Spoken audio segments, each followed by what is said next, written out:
شروع اللہ کا نام لے کر جو بڑا مہربان نہایت رحم والا ہے۔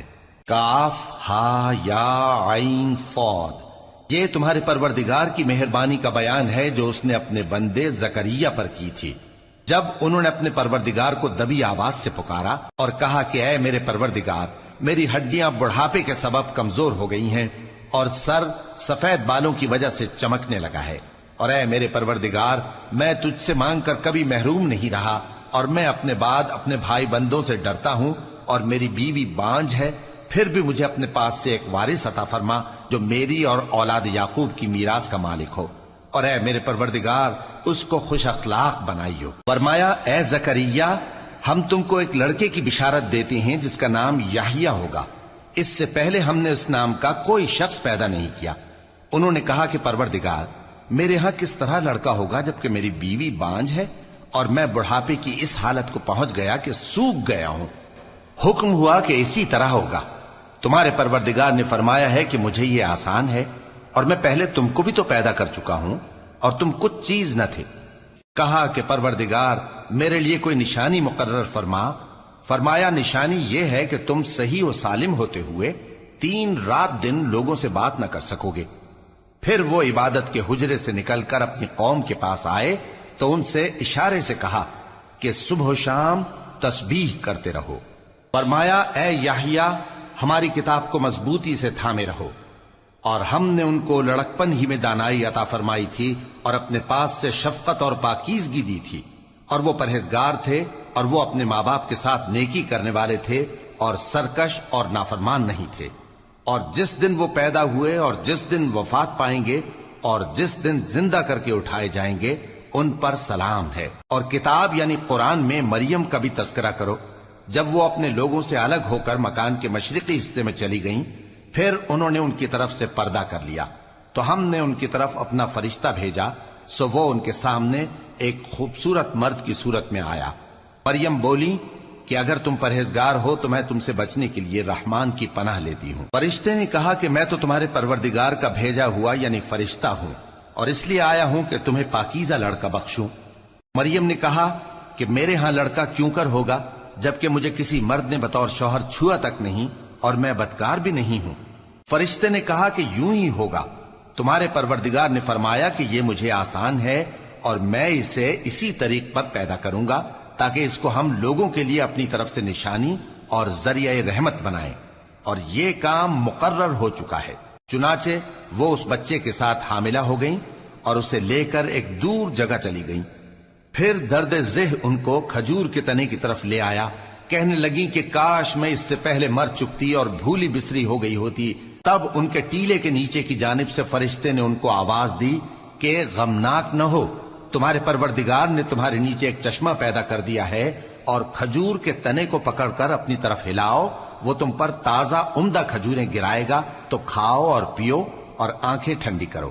اگر تم کسی آدمی کو دیکھو تو کہنا کہ میں نے اللہ کے لیے روزے کی منت مانی، تو آج میں کسی آدمی سے ہرگز کلام نہیں کروں گی۔ پھر وہ اس بچے کو اٹھا کر اپنی برادری والوں کے پاس لے آئیں۔ وہ کہنے لگے کہ مریم، یہ تو نے برا کام کیا۔ اے ہارون کی بہن، نہ تو تیرا باپ ہی برا آدمی تھا اور نہ تیری ماں ہی بدکار تھی۔ تو مریم نے اس بچے کی طرف اشارہ کیا۔ وہ بولے کہ ہم اس سے کہ گود کا بچہ ہے کیسے بات کریں؟ بچے نے کہا کہ میں اللہ کا بندہ ہوں، اس نے مجھے کتاب دی ہے اور نبی بنایا ہے، اور میں جہاں ہوں اور جس حال میں ہوں اس نے مجھے صاحب برکت بنایا ہے، اور جب تک زندہ ہوں مجھ کو نماز اور زکوٰۃ کا ارشاد فرمایا ہے، اور مجھے اپنی ماں کے ساتھ نیک سلوک کرنے والا بنایا ہے اور سرکش و بدبخت نہیں بنایا، اور جس دن میں پیدا ہوا اور جس دن مروں گا اور جس دن زندہ کر کے اٹھایا جاؤں گا مجھ پر سلام ہے۔ یہ مریم کے بیٹے عیسیٰ ہیں، اور یہ سچی بات ہے جس میں لوگ شک کرتے ہیں۔ اللہ کو شایع نہیں کہ کسی کو بیٹا بنائے، وہ پاک ہے، جب کسی چیز کا ارادہ کرتا ہے تو اس کو یہی کہتا ہے کہ ہو جا تو وہ ہو جاتی ہے، اور بے شک اللہ ہی میرا اور تمہارا پروردگار ہے، تو اسی کی عبادت کرو، یہی سیدھا رستہ ہے۔ پھر اہل کتاب کے فرقوں نے باہم اختلاف کیا، سو جو لوگ کافر ہوئے ہیں ان کو بڑے دن یعنی قیامت کے روز حاضر ہونے سے خرابی ہے۔ وہ جس دن ہمارے سامنے آئیں گے کیسے سننے والے اور کیسے دیکھنے والے ہوں گے، مگر ظالم آج کھلی گمراہی میں ہیں، اور ان کو حسرت و افسوس کے دن سے ڈرا دو جب بات فیصل کر دی جائے گی اور وہ غفلت میں پڑے ہوئے ہیں اور ایمان نہیں لاتے۔ ہم ہی زمین کے اور جو لوگ اس پر بستے ہیں ان کے وارث ہوں گے، اور ہماری ہی طرف ان کو لوٹنا ہوگا۔ اور کتاب میں ابراہیم کا ذکر کرو، بے شک وہ نہایت سچے تھے، پیغمبر تھے۔ جب انہوں نے اپنے باپ سے کہا کہ ابا، آپ ایسی چیزوں کو کیوں پوچھتے ہیں جو نہ سنیں اور نہ دیکھیں اور نہ آپ کے کچھ کام آ سکیں؟ ابا، مجھے ایسا علم ملا ہے جو آپ کو نہیں ملا، تو میرے ساتھ ہو جائیے، میں آپ کو سیدھی راہ پر لے چلوں گا۔ ابا، شیطان کی پوجا نہ کیجیے، بے شک شیطان اللہ کا نافرمان ہے۔ ابا، مجھے ڈر لگتا ہے کہ آپ کو اللہ کا عذاب آ پکڑے تو آپ شیطان کے ساتھی ہو جائیں۔ اس نے کہا کہ ابراہیم، کیا تو میرے معبودوں کے خلاف ہے؟ اگر تو باز نہ آئے گا تو میں تجھے سنسار کر دوں گا، اور تو ہمیشہ کے لیے مجھ سے دور ہو جا۔ ابراہیم نے سلام علیکم کہا اور کہا کہ میں آپ کے لیے اپنے پروردگار سے بخشش مانگوں گا، بے شک وہ مجھ پر نہایت مہربان ہے۔ اور میں آپ لوگوں سے اور جن کو آپ اللہ کے سوا پکارا کرتے ہیں ان سے کنارہ کرتا ہوں اور اپنے پروردگار ہی کو پکاروں گا۔ امید ہے کہ میں اپنے پروردگار کو پکار کر محروم نہیں رہوں گا۔ اور جب ابراہیم ان لوگوں سے اور جن کی وہ اللہ کے سوا پرستش کرتے تھے الگ ہو گئے تو ہم نے ان کو اسحاق اور اسحاق کو یعقوب بخشے اور ہر ایک کو پیغمبر بنایا، اور ہم نے ان کو اپنی رحمت سے بہت سی چیزیں عنایت کی اور ان کا ذکر جمیل بلند کیا۔ اور کتاب میں موسیٰ کا بھی ذکر کرو، بے شک وہ ہمارے برگزیدہ تھے اور رسول تھے، نبی تھے، اور ہم نے ان کو طور کی داہنی طرف سے پکارا اور باتیں کرنے کے لیے نزدیک بلایا، اور اپنی مہربانی سے ان کو ان کا بھائی ہارون پیغمبر بنا کر عطا کیا۔ اور کتاب میں اسماعیل کا بھی ذکر کرو، وہ وعدے کے سچے اور رسول تھے، نبی تھے، اور وہ اپنے گھر والوں کو نماز اور زکوٰۃ کا حکم کرتے تھے اور اپنے پروردگار کے ہاں پسندیدہ تھے۔ اور کتاب میں ادریس کا بھی ذکر کرو، وہ بھی نہایت سچے تھے، نبی تھے، اور ہم نے ان کو اونچی جگہ اٹھا لیا تھا۔ یہ وہ لوگ ہیں جن پر اللہ نے اپنے پیغمبروں میں سے فضل کیا، یعنی اولاد آدم میں سے، اور ان لوگوں میں سے جن کو ہم نے نوح کے ساتھ کشتی میں سوار کیا، اور ابراہیم اور یعقوب کی اولاد میں سے، اور ان لوگوں میں سے جن کو ہم نے ہدایت دی اور جنہیں برگزیدہ کیا۔ جب ان کے سامنے ہماری آیتیں پڑھی جاتی تھیں تو سجدے میں گر پڑتے اور روتے رہتے تھے۔ پھر ان کے بعد چند ناخلف ان کے جانشین ہوئے جنہوں نے نماز کو ضائع کر دیا اور خواہشات نفسانی کے پیچھے لگ گئے، سو ان قریب ان کو گمراہی کی سزا ملے گی۔ ہاں، جس نے توبہ کی اور ایمان لایا اور عمل نیک کیے تو ایسے لوگ بہشت میں داخل ہوں گے اور ان کا ذرا نقصان نہ کیا جائے گا، یعنی ہمیشہ کی بہشتوں میں، جس کا اللہ نے اپنے بندوں سے وعدہ کیا ہے کہ جو ان کی آنکھوں سے پوشیدہ ہے۔ بے شک اس کا وعدہ نیکوکاروں کے سامنے آنے والا ہے، وہ اس میں سلام کے سوا کوئی بیہودہ کلام نہ سنیں گے، اور ان کو صبح و شام کھانا ملے گا۔ یہی وہ جنت ہے جس کا ہم اپنے بندوں میں سے ایسے شخص کو مالک بنائیں گے جو پرہیزگار ہوگا۔ اور فرشتوں نے پیغمبر کو جواب دیا کہ ہم تمہارے پروردگار کے حکم کے سوا اتر نہیں سکتے۔ جو کچھ ہمارے آگے ہے اور جو پیچھے ہے اور جو اس کے درمیان ہے سب اسی کا ہے، اور تمہارا پروردگار بھولنے والا نہیں، یعنی آسمان اور زمین کا اور جو ان دونوں کے درمیان ہے سب کا پروردگار، تو اسی کی عبادت کرو اور اس کی عبادت پر ثابت قدم رہو۔ بھلا تم کوئی اس کا ہم نام جانتے ہو؟ اور کافر انسان کہتا ہے کہ جب میں مر جاؤں گا تو کیا زندہ کر کے نکالا جاؤں گا؟ کیا ایسا انسان یاد نہیں کرتا کہ ہم نے اس کو پہلے بھی تو پیدا کیا تھا جبکہ وہ کچھ بھی چیز نہ تھا؟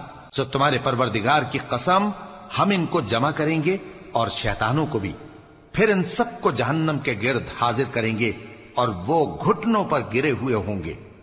پھر ہر گروہ میں سے ہم ایسے لوگوں کو کھینچ نکالیں گے جو رحمان کے مقابلے میں سخت سرکشی کرتے تھے، پھر ہم ان لوگوں سے خوب واقف ہیں جو اس میں داخل ہونے کے زیادہ لائق ہیں، اور تم میں سے کوئی شخص نہیں مگر اسے اس پر گزرنا ہوگا، یہ تمہارے پروردگار پر لازم ہے، مقرر ہے۔ پھر ہم پرہیزگاروں کو نجات دیں گے اور ظالموں کو اس میں گھٹنوں کے بل پڑا ہوا چھوڑ دیں گے۔ اور جب ان لوگوں کے سامنے ہماری آیتیں پڑھی جاتی ہیں تو جو کافر ہیں وہ مومنوں سے کہتے ہیں کہ دونوں فریق میں سے مکان کس کے اچھے اور مجلسیں کس کی بہتر ہیں، اور ہم نے ان سے پہلے بہت سی امتیں ہلاک کر دیں وہ لوگ ان سے ٹھاٹ باٹ اور نمود و نمائش میں کہیں اچھے تھے۔ کہہ دو کہ جو شخص گمراہی میں پڑا ہوا ہے، رحمان اس کو آہستہ آہستہ مہلت دیا جاتا ہے، یہاں تک کہ جب اس چیز کو دیکھ لیں گے جس کا ان سے وعدہ کیا جاتا ہے، خواہ عذاب اور خواہ قیامت، تو اس وقت جان لیں گے کہ مکان کس کا برا ہے اور لشکر کس کا کمزور ہے۔ اور جو لوگ ہدایت یاب ہیں اللہ ان کو زیادہ ہدایت دیتا ہے، اور نیکیاں جو باقی رہنے والی ہیں وہ تمہارے پروردگار کے ہاں صلے کے لحاظ سے خوب اور انجام کے اعتبار سے بہتر ہیں۔ بھلا تم نے اس شخص کو دیکھا جس نے ہماری آیتوں سے کفر کیا اور کہنے لگا کہ اگر میں اثر نو زندہ ہوا بھی تو یہی مال اور اولاد مجھے وہاں ملے گا؟ کیا اس نے غیب کی خبر پالی ہے یا اللہ کے یہاں سے عہد لے لیا ہے؟ ہرگز نہیں، یہ جو کچھ کہتا ہے ہم اس کو لکھتے جاتے اور اس کے لیے آہستہ آہستہ عذاب بڑھاتے جاتے ہیں، اور جو چیزیں یہ بتاتا ہے ان کے ہم وارث ہوں گے، اور یہ اکیلا ہمارے سامنے آئے گا۔ اور ان لوگوں نے اللہ کے سوا اور معبود بنا لیے ہیں تاکہ وہ ان کے لیے موجب عزت ہوں۔ ہرگز نہیں، وہ معبود ان کی پرستش سے انکار کریں گے اور ان کے دشمن و مخالف ہوں گے۔ کیا تم نے نہیں دیکھا کہ ہم نے شیطانوں کو کافروں پر چھوڑ رکھا ہے کہ وہ ان کو خوب اکساتے رہتے ہیں؟ تو تم ان پر عذاب کے لیے جلدی نہ کرو کہ ہم تو ان کے لیے دن شمار کر رہے ہیں۔ جس روز ہم پرہیزگاروں کو رحمان کے سامنے بطور مہمان جمع کریں گے اور گناہگاروں کو دوزخ کی طرف پیاسے ہانک لے جائیں گے، تو لوگ کسی کی سفارش کا اختیار نہ رکھیں گے مگر جس نے رحمان سے اقرار لے لیا ہو۔ اور کہتے ہیں کہ رحمان بیٹا رکھتا ہے۔ ایسا کہنے والوں، یہ تو تم بری بات زبان پر لاتے ہو۔ قریب ہے کہ اس جھوٹ سے آسمان پھٹ پڑے اور زمین شق ہو جائے اور پہاڑ پارا پارا ہو کر گر پڑیں کہ انہوں نے رحمان کے لیے بیٹا تجویز کیا، اور رحمان کو شایع نہیں کہ کسی کو بیٹا بنائے۔ ہر شخص جو آسمانوں اور زمین میں ہے رحمان کے روبرو بطور بندہ ہی آئے گا۔ اس نے ان سب کو اپنے علم سے گھیر رکھا اور ایک ایک کو شمار کر رکھا ہے، اور یہ سب قیامت کے دن اس کے سامنے اکیلے اکیلے حاضر ہوں گے۔ اور جو لوگ ایمان لائے اور عمل نیک کیے، رحمان ان کی محبت مخلوقات کے دل میں پیدا کر دے گا۔ اے پیغمبر صلی اللہ علیہ وآلہ وسلم، ہم نے یہ قرآن تمہاری زبان میں آسان بنا کر نازل کیا ہے تاکہ تم اس سے پرہیزگاروں کو خوشخبری پہنچا دو اور جھگڑالوؤں کو ڈر سنا دو۔ اور ہم نے ان سے پہلے بہت سے گروہوں کو ہلاک کر دیا ہے۔ بھلا تم ان میں سے کسی کو دیکھتے ہو یا کہیں ان کی بھنک سنتے ہو؟